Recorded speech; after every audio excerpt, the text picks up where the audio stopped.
நாடு முழுவதும் பல்வேறு குற்ற சம்பவங்கள் நடந்துட்டு தான் இருக்கு. காவல்துறையினரும் விசாரிச்சுட்டு தான் இருக்காங்க.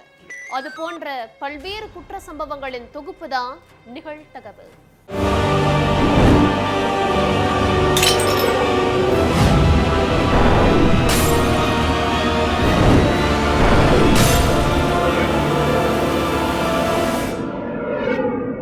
நிகழ்தகவு.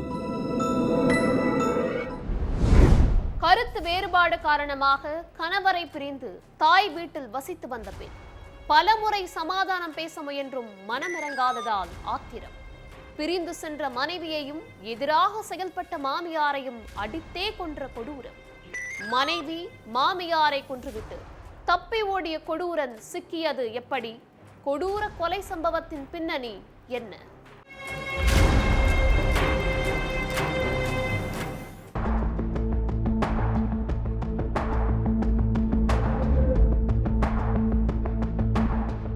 ரொம்ப நேரமா வீட்ல இருந்து யாரும் வெளியில வரலையேன்னு சந்தேகப்பட்டு உள்ள போய் பார்த்திருக்காங்க பக்கத்து வீட்டுக்காரங்க. அப்ப வீட்டுக்குள்ள தாய் லட்சுமியும் மகள் லதாவும் ரத்த வெள்ளத்துல உயிரற்ற உடலா இருந்ததை பார்த்து அதிர்ச்சியில உறைஞ்சு போயிருக்காங்க. அதுக்கப்புறம் அங்க வந்த போலீஸ் சடலங்களை மீட்டு போஸ்ட்மார்ட்டத்துக்கு அனுப்பி வச்சாங்க. விசாரணையில தாய் மகள் 2 பேரையும் யாரோ அறிவாளால வெட்டி துடிக்க துடிக்க கொன்னிருக்காங்கன்னு சொல்லப்பட்டுச்சு.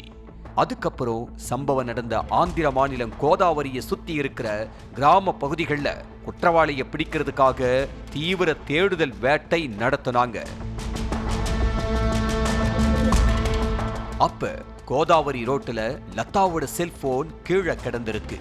அதை கைப்பற்றின போலீஸ் கொள்ளைக்காரன் இந்த செல்போனை எடுத்துக்கிட்டு தப்பிச்சு போகும்போது தவறி விழுந்திருக்கணும்னு நினைச்சு அதே ரூட்ல உள்ள பல்வேறு இடங்கள்ல சல்லடை போட்டு தேடுனாங்க.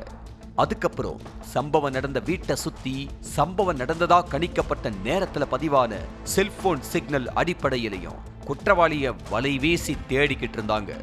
தொடர் விசாரணையில 2 பேரையும் கொன்னது வேற யாரும் இல்ல, லதாவோட கணவன் சீதா ராமராஜுங்கிறது தெரிய வந்துச்சு. சீதா நகரம் கிராமத்தை சேர்ந்தவர் 35 வயசான சீதா ராமராஜு. இவரோட மனைவி லதா. இந்த தம்பதிக்கு 2 மகன்கள் 1 மகள்னு 3 பிள்ளைங்க இருக்காங்க. சீதா ராமராஜு மேல அடிதடி திருட்டுன்னு ஏகப்பட்ட வழக்கு நிலுவையில இருக்கு. கடந்த சில நாட்களுக்கு முன்னாடி கூட பாலியல் குற்ற வழக்கு சம்பந்தமா அவனை போலீஸ் அரெஸ்ட் பண்ணி ஜெயில்ல அடைச்சிருக்காங்க. ஜெயில்ல இருந்த சீதா ராமராஜு தன்னோட மனைவி லதா கிட்ட வக்கீல போய் பார்த்து பேசி என்ன சீக்கிரம் ஜாமீன்ல வெளியில எடுன்னு சொல்லி இருக்கான். கணவரை ஜாமீன்ல எடுக்கிறதுக்காக லதாவும் வக்கீல பார்த்து பேசி இருக்காங்க. ஆனா சீதா ராமராஜுக்கு ஜாமீன் கிடைக்கல. அது இதுன்னு லேட் ஆகிக்கிட்டே இருந்திருக்கு. ஜெயில இருந்த சீதா ராமராஜ மனைவி லதா பார்க்க போனப்பெல்லாம் உன்னால என்ன சீக்கிரம் ஜாமீன்ல எடுக்க முடியாதா? நான் உள்ள இருந்தா தான் நீ நிம்மதியா இருக்க முடியும்னு நினைக்கிறியான்னு கேட்டு பயங்கரமா சண்டை போட்டு இருக்கான். ஒரு வழியா பல வக்கீல்களை பார்த்து பேசி பல கட்ட போராட்டத்துக்கு அப்புறம் லதா தன்னோட கணவரை ஜாமீன்ல எடுத்துட்டாங்க. ஜெயிலிருந்து ஜாமீன்ல வந்த சீதா ராமராஜ் நேரா வீட்டுக்கு போனதும் மறுபடியும் மனைவி கிட்ட சண்டை போட்டு இருக்கா. அது மட்டும் இல்லாம மனைவியோட நடத்தை மேல சந்தேகப்பட்டு தகராறு பண்ணி இருக்கா. நான் ஜெயில இருந்தப்ப நீ யார் கூட பேசிக்கிட்டு இருந்தன்னு கேட்டு தினம் தினம் டார்ச்சர் பண்ணி இருக்கா. கடந்த சில மாசமாவே இது சம்பந்தமா சீதா ராமராஜுவுக்கும் லதாவுக்கும் இடையில தகராறு நடந்துகிட்டு இருந்ததா சொல்லப்படுது. தினமும் நரக வேதனைய அனுபவிச்சுக்கிட்டு வந்த லதா ஒரு கட்டத்துல கணவனோட கொடுமைகளை தாங்க முடியாம பக்கத்து கிராமத்துல உள்ள தன்னோட அம்மா வீட்டுக்கு போயிட்டாங்க. சீதா ராமராஜுவால தனியாளா இருந்து 3 குழந்தைகளையும் கவனிக்க முடியல. இதுக்கிடையில மனைவிய சமாதானம் பண்ணி வீட்டுக்கு கூட்டிட்டு வர்றதுக்காக போன சீதா ராமராஜ லதா வாய்க்கு வந்தபடி திட்டி அனுப்பி விட்டுருக்காங்க.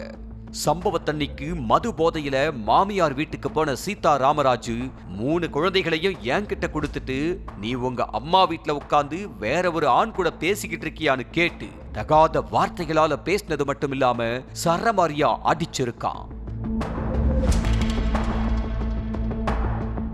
அதோட தான் மறைச்சு வச்சிருந்த அரிவாளை எடுத்து லதாவை வெட்டி இருக்கான். மகளை வெற்றத பார்த்து பதற்றமான லட்சுமி மருமகன் சீதாராமராஜுவை தடுக்க போயிருக்காங்க. ஆனா அப்ப மாமியாருன்னு கூட பார்க்காம அவங்களையும் வெறித்தனமா வெட்டி இருக்கான். இரவு நேரங்கிறதுனால அவங்களோட அலறல் சப்தம் யாருக்கும் கேட்கல. விசாரணையில சீதாராமராஜு தான் கொலையாளிங்கிறது உறுதியானதும் அவன் மேல கொலை வழக்கு பதிவு செஞ்ச போலீஸ் அவனை அரெஸ்ட் பண்ணி சிறையில அடைச்சிட்டாங்க. சாலையை கடக்க முயன்ற பெண் மீது வேகமாக மோதிய கார் மோதியதும் தூக்கி வீசப்பட்ட பெண் சம்பவ இடத்திலேயே துடிதுடிக்க உயிரிழப்பு. பேருந்து டேஷ்போர்டில் இருந்த சிசிடிவியை கைப்பற்றி விசாரித்த போலீஸ். விசாரணையில் இது விபத்து அல்ல, மனைவியை கணவனே கொலை செய்தது அம்பலம். மனைவியை கார் ஏற்றி கணவனை கொலை செய்தது ஏன்? இருவருக்கிடையே ஏற்பட்ட பிரச்சனை என்ன?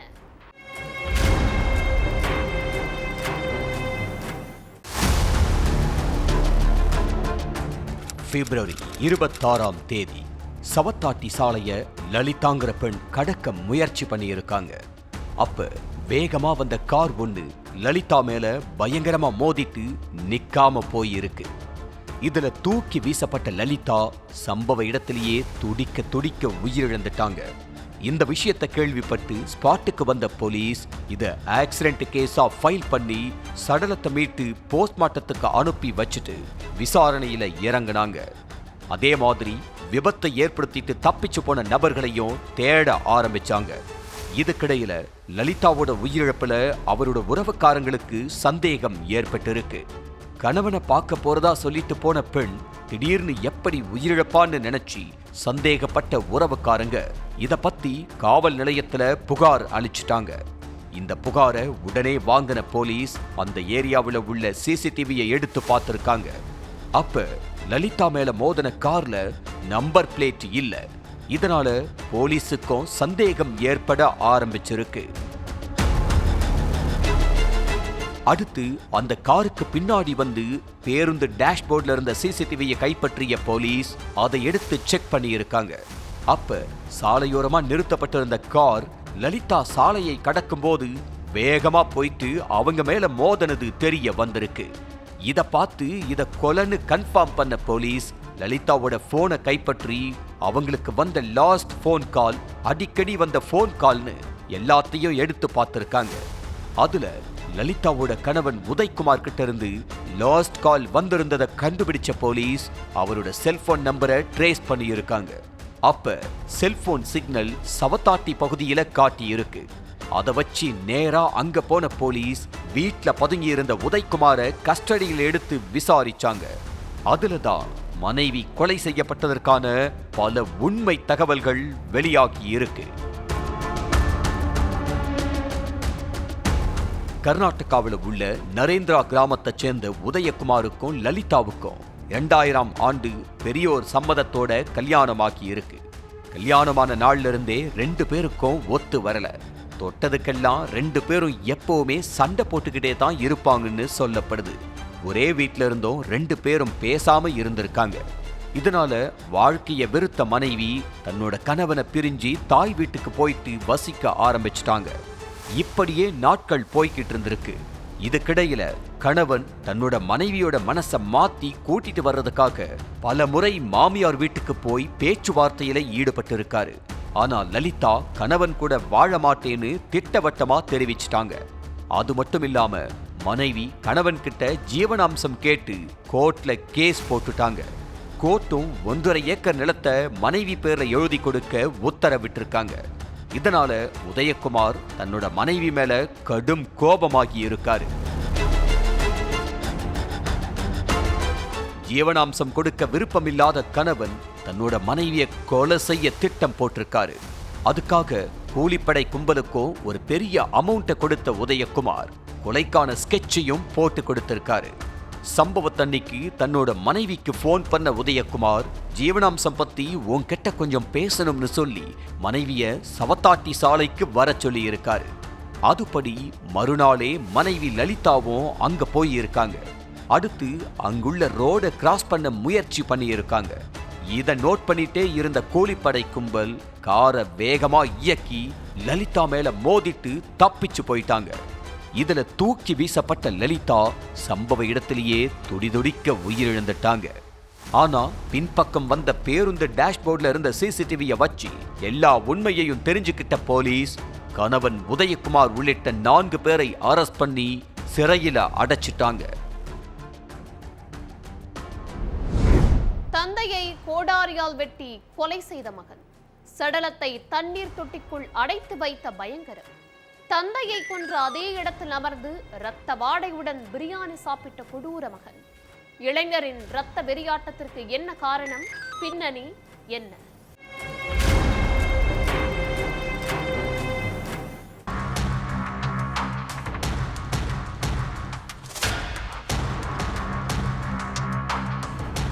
அதிகாலை நேரம் துர்க் போலீஸ் ஸ்டேஷனுக்கு ஒரு போன் கால் வந்திருக்கு.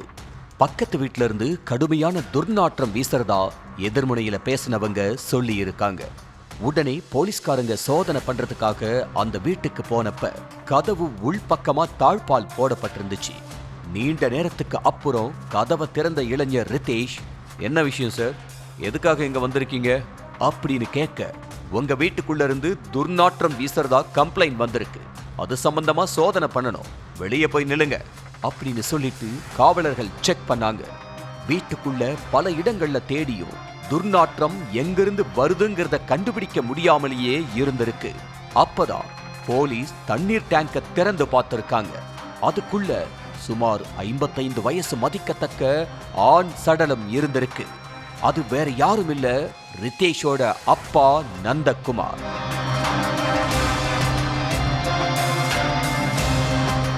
சடலத்தை போஸ்ட்மார்ட்டத்துக்கு அனுப்பி வச்ச போலீஸ் முதற்கட்டமா பக்கத்து வீட்டுக்காரங்க கிட்ட விசாரணை பண்ணாங்க. அப்ப 2-3 நாளாவே துர்நாற்றம் வீசிட்டு இருந்ததாவும் ரிதேஷ் கிட்ட கேட்டப்ப அவரு எலி ஏதாச்சும் செத்து கிடக்கும், நான் பாத்துக்கிறேன்னு அசால்ட்டா பதில் சொன்னாரு. அதுக்கப்புறம் தான் போலீஸுக்கு இன்ஃபார்ம் பண்ணோம்னு சொல்லி இருக்காங்க. அதுக்கப்புறம் ரிதேஷை பிடிச்சு விசாரிக்க வேண்டிய விதத்துல கவனிச்சப்பதான் பல திடுக்கிடும் தகவல்கள் எல்லாம் வெளிச்சத்துக்கு வந்துச்சு. சத்தீஸ்கர் மாநிலம் துர்க்ல உள்ள புல்காங்கிற ஏரியாவை சேர்ந்தவர் 55 வயசான நந்தகுமார். இவரோட மனைவி கடந்த சில வருஷங்களுக்கு முன்னாடி உடல்நலக் குறைவால உயிரிழந்துட்டாங்க. அதுக்கப்புறம் தன்னோட ஒரே மகனான ரிதேஷோட தான் வாழ்ந்துட்டு வந்திருக்காரு. மது பழக்கத்துக்கு அடிமையான ரிதேஷ் நாள்தோறும் குடிச்சிட்டு வந்து தந்தை நந்தகுமார தகாத வார்த்தைகளால பேசி தகராறு பண்ணிக்கிட்டே இருந்திருக்காரு. இப்படி நாள்தோறும் குடிச்சிட்டு வந்தா சரியா, கொஞ்சமாவது பொறுப்போடு நடந்துக்கோன்னு மகனை பல முறை கண்டிச்சிருக்காரு நந்தகுமார். ஆனா தந்தை சொல்றத காதுல வாங்காத ரிதேஷ் நாள்தோறும் மது குடிச்சிட்டு வந்து வீட்டுல அலப்பறை பண்ணிக்கிட்டு இருந்திருக்கான். ரிதேஷோட அட்டகாசம் நாளுக்கு நாள் அதிகமாகிக்கிட்டே தான் போயிருக்கு. சம்பவத்தன்னைக்கு மது போதையில வீட்டுக்கு வந்த ரிதேஷ் வழக்கம் போல தந்தைய தகாத வார்த்தையில தப்பா பேசி கை நீட்டி அடிச்சு கலாட்டா பண்ணி இருக்கான். அதனால ஆத்திரமடைஞ்ச நந்தகுமார் பதிலுக்கு மகனை கட்டையால அடிச்சிருக்காரு. இது ரிதேஷுக்கு உச்சக்கட்ட கோபத்தை ஏற்படுத்தவே வீட்டுல இருந்த கோடாரியால தந்தைய சகட்டு மேனிக்கு வெட்டி சாச்சிருக்கான். அதுல நிலை குழஞ்சி ரத்த வெள்ளத்துல சரிஞ்சு விழுந்த நந்தகுமார் சம்பவ இடத்திலேயே துடிதுடிச்சு உயிரிழந்துட்டாரு. தகப்பனை கொலை செஞ்சிட்டோம் அப்படிங்கிற எந்த பயமும் குற்ற உணர்ச்சியும் இல்லாம வீட்டுக்குள்ள இருந்த பெரிய வாட்டர் டேங்க்ல நந்தகுமார் சடலத்தை போட்டு அடைச்சிருக்கான். அதுக்கப்புறம் கை காலை கழுவிட்டு ஹோட்டலுக்கு போய் பிரியாணி வாங்கிட்டு வந்து பெத்த அப்பாவை கொன்ன அதே இடத்துல ரத்த வாடைக்கும் நடுவுல உட்கார்ந்து நிம்மதியா சாப்பிட்டு இருக்கான். சாப்பிட்டு முடிச்சிட்டு கொரட்டை விட்டு தூங்கியும் இருக்கான். மறுநாள் காலையில எதுவும் நடக்காத மாதிரி வழக்கம் போல இருந்த ரிதேஷ் கிட்ட அக்கம் பக்கத்துல இருந்தவங்க உங்க அப்பா நந்தகுமார் எங்க காணோம்னு கேட்டிருக்காங்க. அதுக்கு அப்பா உறவினர் வீட்டு விசேஷத்துக்காக வெளியூருக்கு போயிருக்காருன்னு சாக்கு போக்கு சொல்லி சமாளிச்சிருக்கான். அதுக்கடுத்து 2 நாள் கழிச்சு ரிதேஷோட வீட்டுக்குள்ள இருந்து துர்நாற்றம் வரவேதான் இந்த கொடூர சம்பவமே வெளிச்சத்துக்கு வந்துச்சு. தந்தைய கொன்னு சடலத்தை டேங்குக்குள்ள போட்டு மறைச்சது மட்டும் இல்லாம அந்த சடலத்தோட வீட்டுக்குள்ளேயே இருந்ததை பார்த்து அங்கிருந்த மக்கள் அரண்டு போய் நின்னு இருக்காங்க. விசாரணையில மொத்த உண்மையும் தெரிய வந்ததும் அப்பாவை கொலை செஞ்ச ரித்தேஷ் மேல கொலை வழக்க பதிவு பண்ண போலீஸ் அவனை அரெஸ்ட் பண்ணி கம்பி எண்ணெய் வச்சிருக்காங்க. நெல்லை, தூத்துக்குடி, தென்காசி மாவட்டங்களில் சர்வ சாதாரணமாக நடக்கும் சாதிய கொலைகள். உளவுத்துறையின் அலட்சிய போக்கால் தொடர்ந்து சாதி ரீதியான கொலை சம்பவங்கள் அரங்கேறுவதாக குற்றச்சாட்டு. உளவுத்துறை அதிகாரிகள் மீது அடுக்கடுக்காக எழும் புகார்கள். ஒரு சில ரவுடிகளுக்கும் உளவுத்துறை அதிகாரிகளுக்கும் தொடர்பு உள்ளதாகவும் குற்றச்சாட்டு. சாதிய கொலை கும்பல்களை கண்காணிக்காமல் உளவுத்துறை அதிகாரிகள் அலட்சிய போக்குடன் செயல்படுவது ஏன்? பின்னணி என்ன?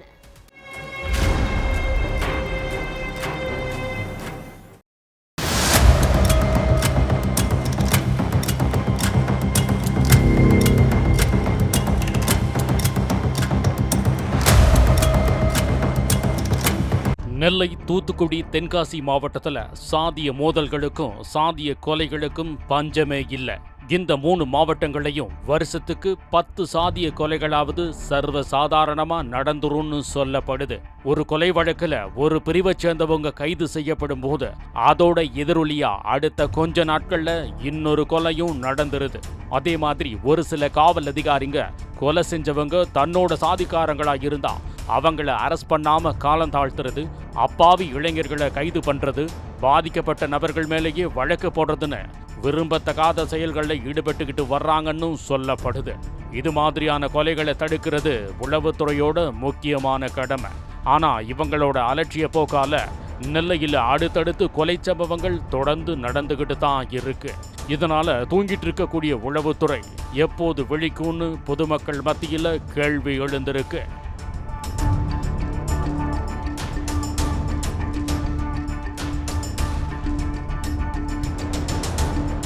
தமிழகத்தில் ஏதாவது ஒரு பகுதியில் ஒரு முக்கிய பிரமுகரை கொலை செய்ய எதிரிகள் ஸ்கெட்ச் போட்டிருந்தா அதை முன்கூட்டியே கண்டுபிடிச்சு அந்த கொலையை தடுக்கிறது தான் உளவுத்துறையோட வேலை. ஆனால் சமீப காலமாகவே உளவுத்துறையோட செயல்பாடு செயலற்று கிடக்குன்னு சொல்லப்படுது. இதுக்கு சமீபத்தில் நடந்த நெல்லை நாங்குநேரி இரட்டை கொலை வழக்கே சாட்சி. அது மட்டும் இல்லாம தொடர்ச்சியா நடக்கக்கூடிய சாதிய கொலைகளை தடுக்கிறதுலையும் உளவுத்துறை கோட்டை விட்டுட்டு தான் இருக்குன்னு சொல்லப்படுது. பெரிய ரவுடியா வலம் வந்த தீபக் ராஜா கொலை வழக்கையும் நீதிமன்றத்துக்கு வெளியே வச்சு கொலை செய்யப்பட்ட மாயாண்டி வழக்கையும் இதுக்கு உதாரணமா எடுத்துக்கலாம். நாங்குநேரி இரட்டை கொலை சம்பவம் கூட டீ கடையில அமைதியா அமர்ந்திருந்த அப்பாவிகள் மீது தொடுக்கப்பட்ட தாக்குதல். கொலை செஞ்சவங்களுக்கோ இல்லைன்னா கொலை செய்யப்பட்டவங்களுக்கோ எந்த முன்பகையும் இல்லைன்னு தான் சொல்லப்படுது.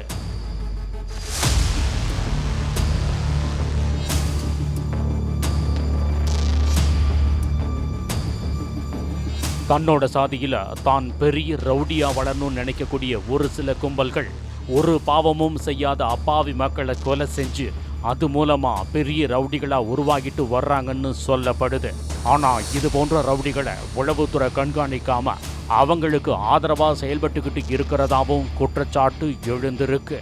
சிறையில் இருக்கக்கூடிய குற்றவாளிங்க ஜாமீன்ல வெளியே வரும்போது அவங்க யாரை தொடர்பு கொண்டு பேசுறாங்க, அவங்களுடைய நடவடிக்கை என்ன, நீதிமன்றத்தில் ஆஜராகிறாங்களா இல்லையான்னு கண்காணிக்கிறது தான் உளவுத்துறையோட வேலை.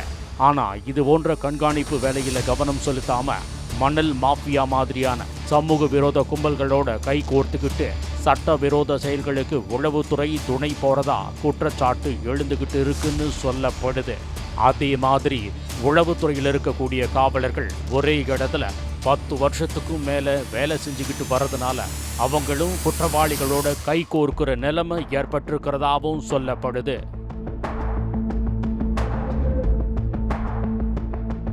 சாதாரணமாக காவல்துறையில் பணியாற்றக்கூடிய மற்ற காவல் அதிகாரிங்க 2 அல்லது 3 வருஷங்கள்ல பணிமாற்றம் செய்யப்படுறாங்க. ஆனா இந்த உளவு பிரிவு காவலர்கள் பணிமாற்றம் செய்யப்படாம ஒரே இடத்துல நீடிக்கிறதுனால இது போன்ற குற்றச்சம்பவங்கள் அதிகரிக்கிறதா சொல்லப்படுது. இந்த அதிகாரிகளை ஒரே இடத்துல பணியாற்ற விடாம பணிமாற்றம் செஞ்சா இது மாதிரியான கொலைகள் குறையும்னு சொல்லப்படுது. குற்றச்சம்பவங்களை குறைக்கிறதுக்காக அரசாங்கம் எவ்வளவு முயற்சி எடுத்தாலும் உளவு பிரிவும் இதுக்கு ஒத்துழைப்பு கொடுக்கறதில்லைன்னு சொல்லப்படுது. உளவுத்துறையில் இடம்பெற்றிருக்கக்கூடிய போலீஸ்காரங்க பல வருஷமா ஏதோ கடமைக்கு பணியாற்றிக்கிட்டு இருக்கிறதாவும் பழிக்கு பழியா நடக்கக்கூடிய கொலை சம்பவங்களை தடுக்க முன்னெச்சரிக்கை நடவடிக்கைகளை எடுக்கலன்னு சொல்லப்படுது.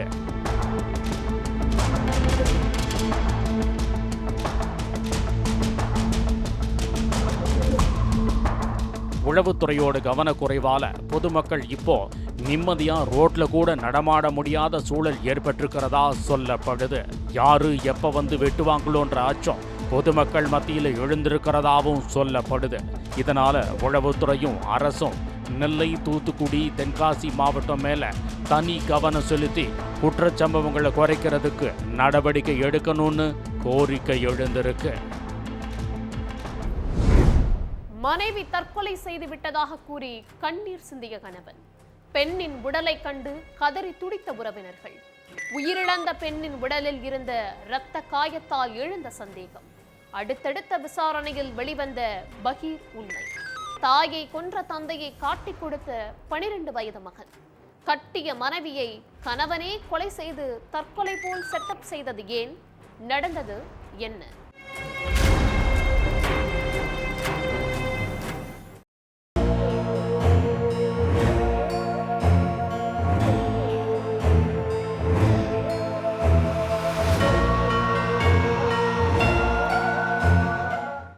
நைட் சாப்பிட்டு தூங்கின மனைவி காலையில எழுந்திருக்கவே இல்லை.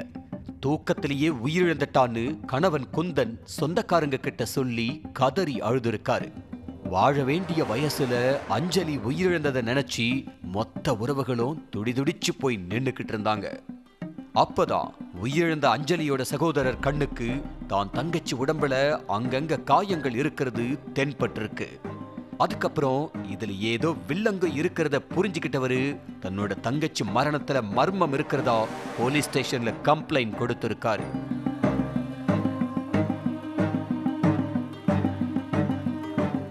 சடலத்தை புதைக்கவோ எரிக்கிறதுக்கோ முன்னாடி போஸ்ட்மார்ட்டத்துக்கு அனுப்பணுங்கிறதுக்காக போலீஸ் வேக வேகமா சம்பவ இடத்துக்கு போனாங்க.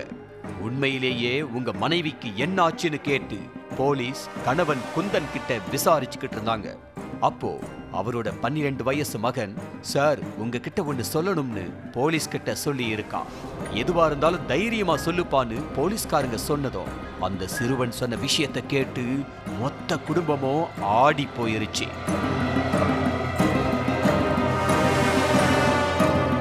பீகார் மாநிலம் வைஷாலி பகுதியைச் சேர்ந்தவர் குந்தன். அங்க உள்ள பிரைவேட் கம்பெனியில வேலை பார்த்துக்கிட்டு இருந்த இவருக்கும் அஞ்சலிக்கும் 15 வருஷத்துக்கு முன்னாடி கல்யாணம் நடந்திருக்கு. இந்த தம்பதிக்கு 12 வயசுல ஒரு மகன் இருக்கான். மது பழக்கத்துக்கு அடிமையான குந்தன் சமீப காலமா தினமும் மது போதையில வீட்டுக்கு வந்து மனைவி கூட சண்டை போட்டிருக்காரு. அது மட்டும் இல்ல, ஒழுங்கா வேலைக்கு போகாம மனைவி கிட்ட மது குடிக்க பணம் கேட்டு தகராறு பண்ணதாவும் சொல்லப்படுது. இனிமே மது குடிக்காதீங்க, உங்களை பார்த்து உங்க பையனோ நாளைக்கு தப்பான வழியில போயிருவான்னு மனைவி அஞ்சலி கணவன் குந்தன் கிட்ட எவ்வளவோ அட்வைஸ் பண்ணி இருக்காங்க. ஆனா குந்தன் தினமும் குடிச்சிட்டு வந்து வீட்டுல ரகளை பண்ணி இருக்காரு.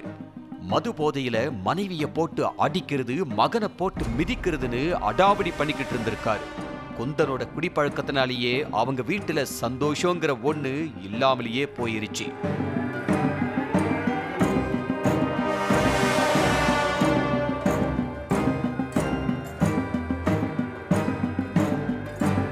குந்தன் என்னதான் போதையில அடாவடித்தனம் பண்ணிக்கிட்டு இருந்தாலும் அஞ்சலி கணவரோட கொடுமைகளை சகிச்சுக்கிட்டு வாழ்க்கை நடத்திக்கிட்டு இருந்தாங்க.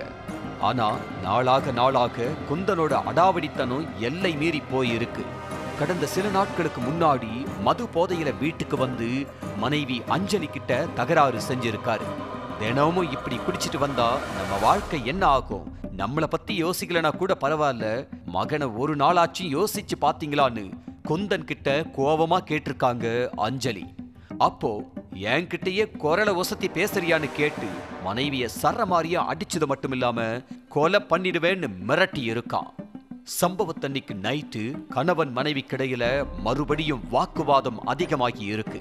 ஒரு கட்டத்துல கடும் ஆத்திரமடைஞ்ச குந்தன் மது போதையில என்ன பண்றோம் ஏது பண்றோம்னு தெரியாம அஞ்சலியோட கழுத்தை நெரிச்சி துடிக்க துடிக்க கொன்னுட்டாரு. இதெல்லாம் நடந்தது நைட்டு 11 மணிக்கு.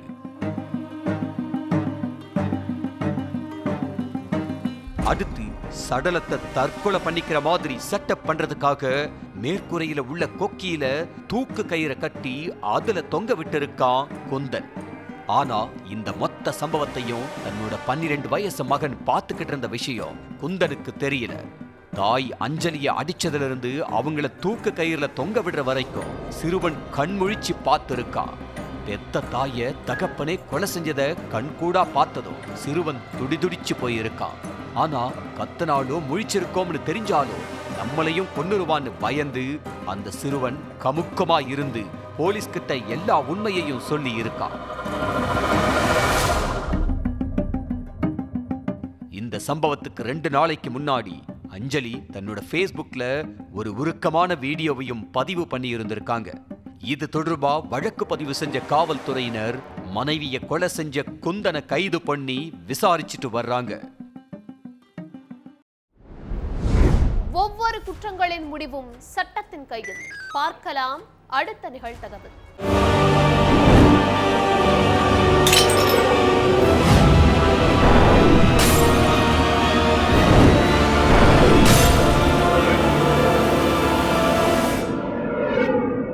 நிகழ்தகவு